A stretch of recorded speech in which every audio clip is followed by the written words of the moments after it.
Have you never seen a rom-com before? Ooh, such deep but also fourth wall breaking but also meta commentary, yet at the same time so forced. Relationship Goals is an Amazon original where Kelly Rowland and Method Man are competing in order to take over the top job at this morning newscast station, and you know they do morning newscasting because we see examples of this. They're setting up interviews. It's like the Today Show, but with faker fucking people as far as characters. Not even knocking the actors here. But dear God, it's fine. It's fine. It's just a movie. Can't hurt me. Don't worry, it's fine. It's fine. Anyway, so yeah, they do morning newscasting. And we have Leah, played by Kelly Rowland, and Jarrett Roy, played by Cliff Method Man Smith. Cliff Smith. That just sounds like a name way too snooty to be involved in something like this. It's like he should be, I don't know, back in Britain or whatever. And it should be, oh, Lord Cliff Smith of the Patriarch of the Ark of the Covenant.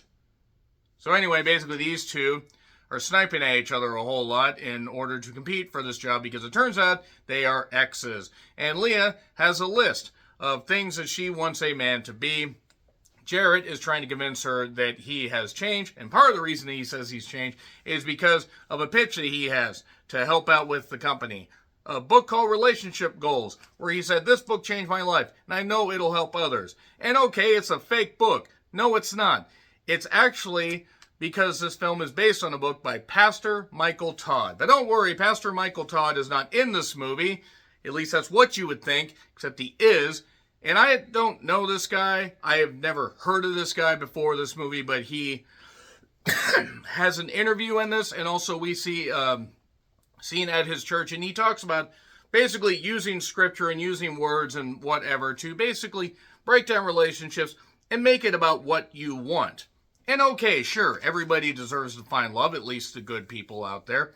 And honestly, relationships and dating in general can be very tough, especially if you feel like you're being strung along, such as the case with a character named Brenda, played by Robin Thede, who is worried that she might have been wasting a bunch of years of her life with a guy named Aiden. Or you could be just trying to date anybody because you're tired of being single, like Trees, played by Annie Gonzalez. And also there's a thing that Leah's going through as far as not a strained relationship with her dad, but something that has been in the back of her mind that she just can't get over. She has her dad, Papa Jim, played by Dennis Haysbert, who's a pretty good actor, by the way. And we also have another guy, named Matt Walsh. No, not that one. And a few other characters you may recognize in this rom-com that's dumb as hell. I'm not even going to mix words. This is one of the dumbest movies that I have seen over the last few years. And while I recognize rom-coms are not necessarily my thing, and that rom-coms, are a genre that generally I enjoy a few. Pretty Woman in particular is one that sticks out in my mind. My Best Friend's Wedding. And there are others even in the modern age. People We Meet on Vacation, granted, is more of a coming-of-age movie, but you can have rom-com stuff in there. There are rom-coms and, ones in the bubble or even in the surrounding environs that basically do appeal to me. And while this is a little bit better than Tyler Perry's Finding Joy, it is also dumb as hell and also gets to the point where it's so preachy, it might as well be blatting you over the head with the goddamn book.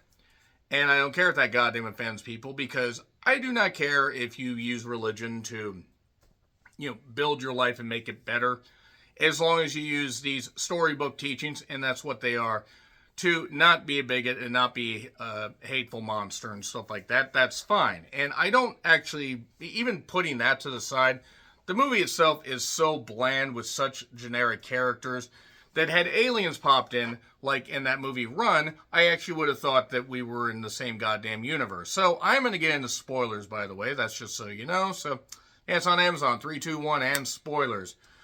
So we start off with, the question isn't who's going to let me, it's who's going to stop me. Nobody, boo, that's who. A lot of needle drops in this goddamn thing, by the way. I noted what in the early 90s, or what in the 90s to early 2000s rom-com style is this? I don't mind deliberate throwbacks, but this film feels cheap, yet also like it has star power at the same time. It's like they went with the cheapest model. It's like everything is in a static environment. Leah apparently is not a team player. Kelly Rowland has been making some bad decisions as far as movies. Mia Culpa in particular was... I actually would take Mia Culpa over this because Mia Culpa had an extremely entertaining third act that I still think about occasionally, and it's absolutely hilarious. So, yeah, they used to date her and Jarrett Roy. What kind of name is Jarrett Roy? Who comes up with this shit? So, anyway, basically, What a Man Plays, yes, by Salt and Pepper, but it sounded like the sped up version. And he brought out the book 12 minutes in, and look, again, I don't care if this book's a bestseller. I have no desire to read it. I have not dated anybody in 15 years, and I really have no desire to ever date again. If you do, fine, cool, whatever. If you like the book, fine. I don't fucking care. The preaching narrative of this whole damn thing is nauseating. And I mean nauseating because it's like, it's not even about making it a movie. It basically is terrible product placement, the likes of which we only saw done worse in the Ice Cube-led War of the Worlds movie. And yes, you're going to see a lot of stuff, especially from Amazon, because Amazon can afford to do it, because idiots like me will click on this stuff. Look, Leah lost her mom, and it would be terrible to lose a parent, especially the way she did. And I'm not out here to knock that. There are parts of this that work, or would work if 99% of this movie wasn't complete dog shit. Brenda in a relationship and is uncertain if this is going to continue or if the guy's just being greedy. By the way, if you have a woman like Robin Thede, you want to make sure that you take care of her. Just want to say that. Annie Gonzalez in particular seems like she would be a delight to hang out with.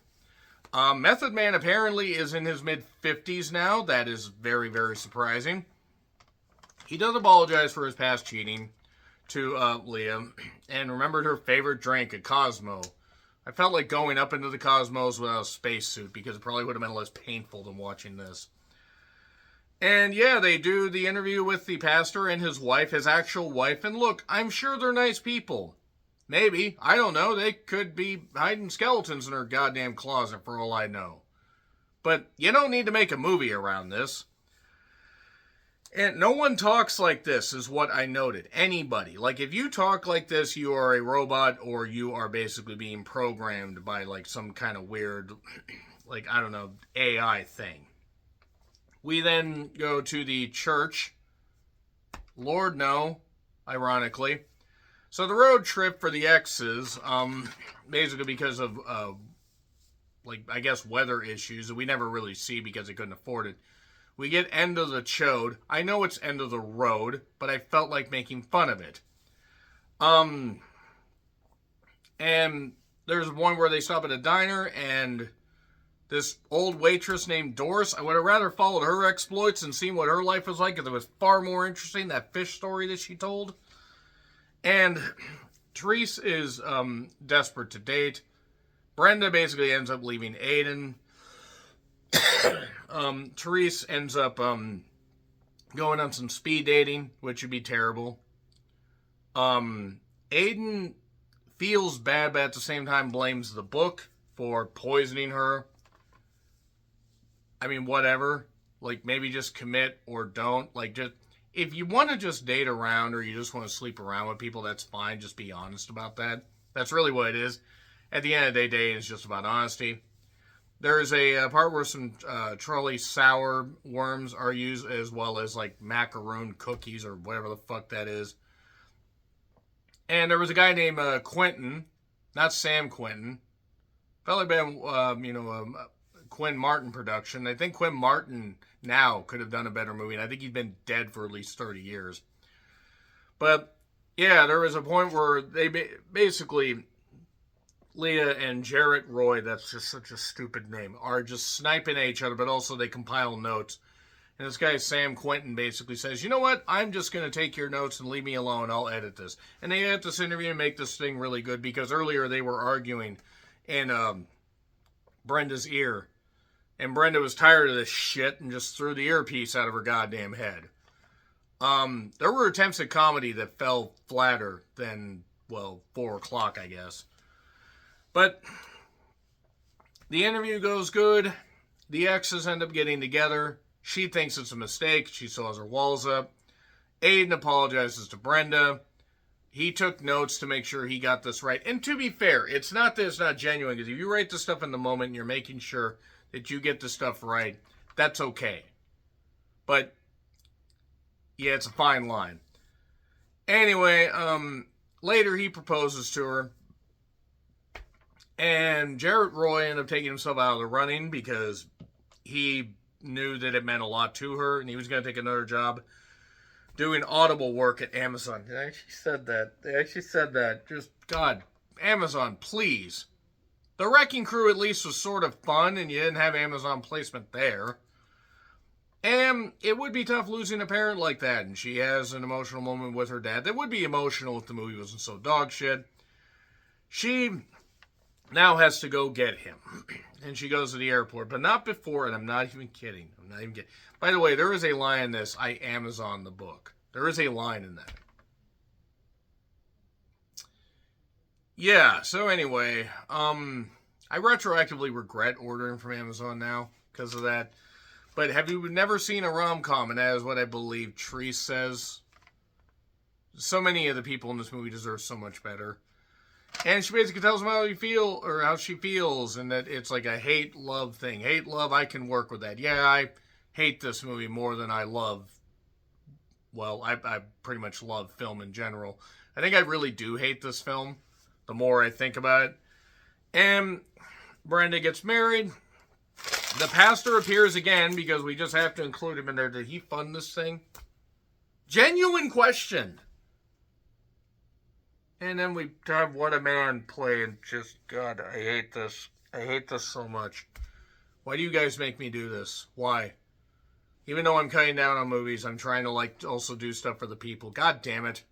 Relationship Goals gets an F. It's just abhorrently bland and stupid. And it might be considered inoffensive to some people. I don't give a fuck. Because if you're going to have this level of star power, whether they're B-list or not, you at least have to give people some material to work with. This could have at least been a little bit delightful. And no, it ended up just basically being total dog shit. So yeah, F. Agree, disagree what I said, like, share, subscribe, Twitter, Letterboxd, Blue Sky handles in the description. I'm John Rentlin, and until we revisit the romance industry again, happy trails to you.